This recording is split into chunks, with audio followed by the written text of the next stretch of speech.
네, 안녕하세요. 채원별님입니다. 네, 6.17 부동산 정책이 나오고 또 한 달도 안 돼서 7.10 부동산 정책이 나왔습니다. 정말 혼란의 시기이고 모두 다 힘들어하고 있는데 여러분들은 어떻게 하고 계신지 정말 궁금하고요. 네, 오늘은 제 개인적인 얘기를 한번 해볼까 합니다. 네. 저는 자영업자입니다. 2010년도에 창업을 해서 지금까지 계속 장사를 하고 있습니다. 네. 자영업 경기도 항상 과거가 좋았습니다. 지난날 뒤돌아보면 항상 경기가 안 좋아지고 과거에는 매출도 좋았고 순이익도 좋았습니다. 네, 경기는 계속해서 안 좋아지고 있고 매출은 떨어지고 있습니다. 한 업종에서 오랜 시간 지속하는 게 어떻게 보면 우리나라에서는 힘들지 않을까라는 생각도 합니다. 사람들은 새로운 것을 좋아하고 새로운 것이 생기면 그쪽으로 발길을 옮깁니다. 기존의 업체들은 폐업을 하고 새로 또 다른 가게들은 창업을 하고 계속 반복됩니다. 10년 동안 장사하면서 주위의 가게들이 셀 수 없이 바뀌는 모습을 봤습니다. 저도 업종을 바꾸면서 지금까지 오고 있고요. 인플레이션으로 식자재와 모든 것은 오르기만 합니다. 최저임금은 계속 매년 오르기 시작하고 주유수당을 포함한 임금은 어느새 일본의 최저임금을 훌쩍 뛰어넘었습니다. 세금은 점점 늘어만 갑니다. 점점 자영업자들을 낭떠러지로 몰고 있습니다. 설상가상으로 코로나가 터집니다. 코로나가 터진 이후로 계속 적자입니다. 임대료도 내기 힘든 상황이고 직원들 급여도 주기 힘든 상황입니다. 아이러니하게 이런 상황에도 세금은 더 많이 나왔습니다. 적자인데 어떻게 세금이 나올 수 있냐라고 생각하실 수 있지만 매입 자료는 부족하고 경비도 실질적인 경비보다 신고하는 경비 액수가 적고 매출이 있기 때문에 매출에 비례해서 세금은 나옵니다. 카드 매출이 많으면 더 많이 나오고요. 국세청은 세금 납부 기간을 미뤄줬습니다. 징수유예 기간을 줬지만 솔직히 내기가 너무 버겁습니다. 힘든 상황에서도 버티면서 이제는 하나둘씩 무너져 가고 있습니다.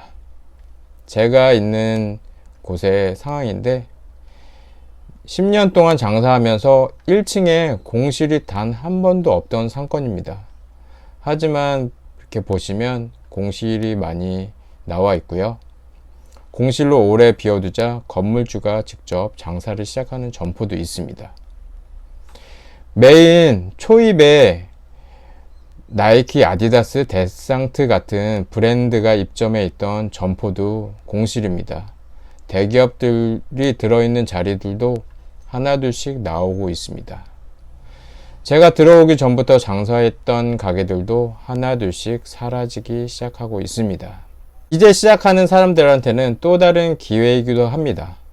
어느 누구에게 위기가 또 다른 누구에게는 기회입니다. 항상 슬픔과 기쁨은 공존합니다. 이렇게 어려운 시점에도 최고 매출이 나오고 행복한 사람들도 많습니다. 하지만 대부분 저처럼 고름을 짜고 있고 6개월을 적자로 버티고 있습니다. 코로나 지원 대출로도 더 이상 버틸 수가 없는 한계인 상태입니다. 가게도 분명 매도 타이밍이라는 게 있습니다. 제가 주고 들어온 권리금이 있기 때문에 지금 정리를 한다면 저는 엄청난 손해입니다. 그냥 막연하게 돈을 많이 벌어서 부자가 되자. 아이템 잘 잡아서 잘 되면 프랜차이즈 사업을 해서 대박을 터뜨리자. 그게 제가 부동산을 하기 전까지의 삶의 최대의 목표였습니다. 하지만 어느 순간 근로소득으로 자산을 증식할 수 없다라는 진리를 깨달았고 모든 베이스에는 부동산이 깔려있고 그 기반으로 사업을 운영해야 탄탄하다는 사실을 알았습니다. 그래서 부동산을 시작한 지 저는 3년이 되었습니다. 누구보다 열심히 했다고 생각을 합니다. 부동산을 안 했다면 정말 지금 이 현실이 너무나도 힘든 지옥일 것입니다. 지금 너무 힘들어도 목표가 있었고 극복할 수 있는 등불이 있었습니다. 하지만 지금 정부는 이마저도 아무것도 못하게 막고 있습니다. 저한테 부동산은 제가 전업 투자자는 아니지만 지금 근로소득으로 벌 수 있는 게 제로도 아니고 마이너스입니다. 마이너스 상태에서 부동산으로 수익을 내서 그걸로 지금 생계를 유지하고 있습니다. 우리나라가 공산주의인가요? 시장 경제를 추구하고 사유재산제가 아니었나요? 우리나라는 자본주의 사회입니다. 계속되는 부동산 정책이 실패하자 정부는 다주택자를 타겟으로 투기꾼으로 몰아가면서 정말 말도 안 되는 징벌적 세금을 과세하고 있습니다. 자본주의 사회에서 다주택자가 범죄인가요? 본인들도 잘 알고 있습니다. 근로소득으로는 자산을 증식할 수 없다는 것을요. 이번 취득세 12%는 싱가포르의 취득세 15%를 벤치마킹 했습니다. 근데 싱가포르에는 상속세가 없습니다. 증여세도 없고요. 또한 보유세인 종합부동산세도 없습니다. 양도소득세 역시 취득 후 3년 후에는 비과세입니다. 다주택자라서 취득세, 보유세, 양도세가 중과되는 개념도 없습니다. 부동산은 세 종류의 세금을 냅니다. 살 때 취득세, 보유할 때 종부세, 팔 때 양도세, 이렇게 세 가지 세금을 내는데요. 710 대책의 핵심 내용은 이 세 가지 세금을 많이 걷겠다입니다. 현재는 3주택자가 서울에 15억 원의 아파트를 구입을 한다면 4,500만 원의 취득세를 냈습니다. 하지만 앞으로 1억 8천만 원으로 4배가 뛰는 것입니다. 2주택자라면 1억 2천만 원을 취득세로 내야 합니다. 종부세도 현행 0.6%에서 3.2%까지였는데 개정이 되면서 1.2%에서 6%로 약 2배 증가되었습니다. 양도세도 1년 미만은 70%고요. 2년 미만 60%입니다. 취득세 내고 보유세 내고 양도세 내면 남는 것이 없다라는 것입니다. 즉 부동산으로 시세 차익을 완벽하게 차단하는 것이 이번 710 정책의 취지입니다. 갑자기 임대사업자를 폐지한다고 합니다. 불과 3년 전에는 임대사업을 국가와 함께 하자며 혜택을 주었습니다. 아무 생각 없이 저는 임대 물건으로 등록을 했었고요. 하지만 이제 임대에 등록한 물건은 임대 의무 기간이 끝나는 시점에서 자동 말소가 되고 의무 기간 종료 전에도 자진 말소를 희망한다면 등록을 말소시켜 준다고 합니다. 임대사업자의 주택 공급을 생각하지 않고 있습니다. 앞으로 국가가 세입자들에게 집을 전부 공급한다는 것일까요? 살인적인 징벌적 세금, 개인이 주택, 양도소득으로 갖는 자본소득을 철저하게 용납하지 않겠다는 명분으로 실질적으로 이득을 취하는 이가 누구인지 잘 따져봐야 합니다. 부동산으로 얻는 시세차익이 불로소득이라고요? 아무것도 하지 않고 공짜로 얻는 소득을 불로소득이라고 합니다. 부동산은 불로소득이다. 그 말은 틀렸습니다. 집을 한 번이라도 사본 사람이라면 알 것입니다. 집 하나 사려면 얼마나 많이 입지를 분석하고 입주 물량을 파악하고 고민에 고민을 거듭해서 결단을 해서 집을 삽니다.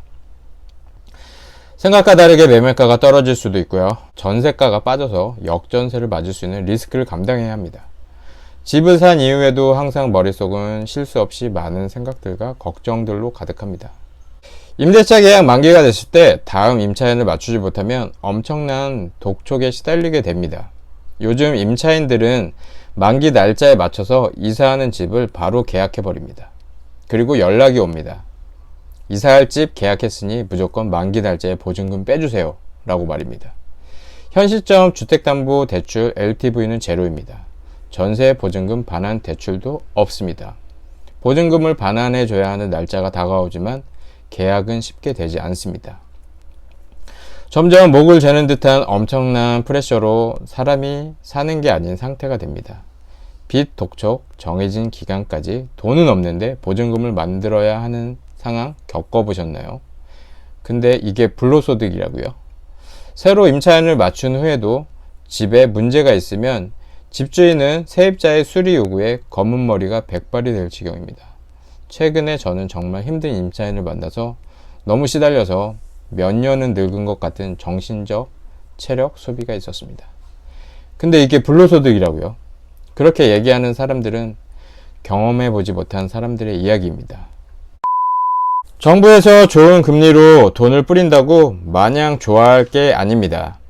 대출은 양날의 검입니다.